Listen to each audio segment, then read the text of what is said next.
Hi mga kanegosyo, alam nyo, gusto ko i-share sa inyo itong dito ako na-addict talaga sa sari-sari store. Itong mga free na to. Sino ba naman ang hindi gustong magkaroon o makakuha ng mga free? Dagdag kita to sa ating sari-sari store. Kaya ang hilig-hilig kong mangolekta. Pag alam kong may free, ayan, ginagrab ko na. Dinadamihan ko yung usual order ko. So, ayan. Tingnan nyo dyan. Binilang ko. So, ilan yung naging free ko nun?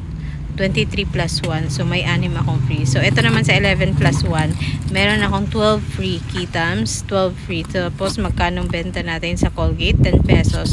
So, meron tayong 120 dagdag kita. So, isa to sa mga tips natin kung paano mapalago yung sari-sari store natin.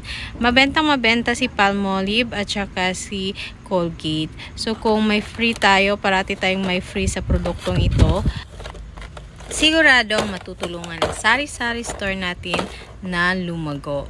Tingnan nyo, buy 5, get 1 free. So magkano bang benta ninyo sa mga toothbrush? Nasa 20 pesos, 25, 28. So dagdag kita din yun. Malaking tulong na sa ating mga sari-sari store.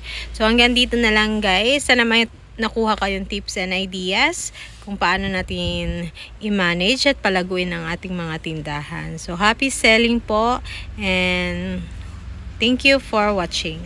Bye bye!